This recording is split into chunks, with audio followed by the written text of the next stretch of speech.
حضرت بایزید بسطامی رحمۃ اللہ تعالی علیہ ایک مرتبہ سفر میں تھے، آپ کو غیب سے آواز آئی، اے بایزید سمعان نامی شہر میں جاؤ، وہاں کے غیر مسلموں کے ساتھ ان کے عید کے اجتماع میں شرکت کرو۔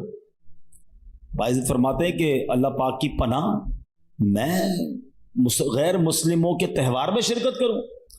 آپ نے کہا کہ نہیں، یہ میرے لیے پیغام نہیں ہو سکتا۔ رات سوئے، خواب میں پھر یہی آواز آئی، بایزید جاؤ اور غیر مسلموں کے فلاں تہوار میں عید میں شرکت کرو۔ پھر یہ کہتے میں اٹھ گیا، خواب سے کانپنے لگا، سوچ رہا تھا کہ یہ کس کی آواز ہے، مجھے کون پیغام دے رہا ہے، کہیں شیطان کی طرف سے تو نہیں؟ کہہ رہے میں بیدار تھا تو جاگتے میں آواز آئی، اے بایزید ڈرنے کی ضرورت نہیں، تم میرے فرما بردار ہو، مگر غیر مسلموں والا لباس پہنو، ان کے اجتماع میں جاؤ، ایک راز ہے اس میں۔ اب حضرت بایزید اللہ کے برگزیدہ بندوں میں سے اب سمجھ گئے کہ یہ شیطان کی طرف سے آواز نہیں ہے، یہ رحمان کی طرف سے پیغام ہے۔ آپ نے لباس پہنا اور آپ چلے گئے غیر مسلموں کے تہوار میں۔ اب سارے بہت بڑا میدان، بہت بڑا میلہ، سب لوگ اپنے سب سے بڑے عالم کے انتظار میں بیٹھے ہیں۔ کچھ دیر بعد ان کا عالم آیا، سب لوگ بیٹھ گئے، اس نے تقریر کرنی تھی، مگر جیسی وہ عالم تقریر کرنے کھڑا ہوا نا، وہ کپ کپانے لگا، لرزنے لگا۔ لوگوں نے کہا اے سردار آپ تقریر شروع کیجئے۔ تو کہتا ہے کہ تو ہمارے اجتماع میں ایک محمدی بیٹھا ہے، ایک اللہ کے آخری نبی کا امتی بیٹھا ہے، اور وہ تمہارے دین کا امتحان لینے آیا ہوا ہے، اس لیے میری آواز ہی نہیں نکل رہی ہے۔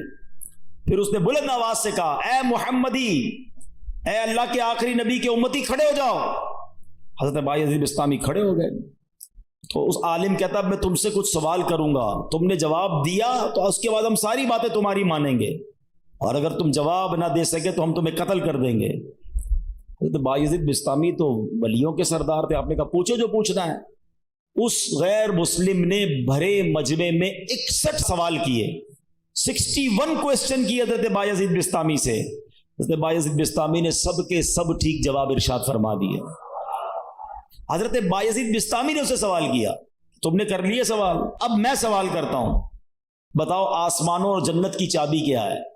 تو جو غیر مسلموں کا عالم تھا نا، وہ کہتا ہے آسمانوں اور جنت کی چابی کلمہ طیبہ لا الہ الا اللہ محمد الرسول اللہ ہے۔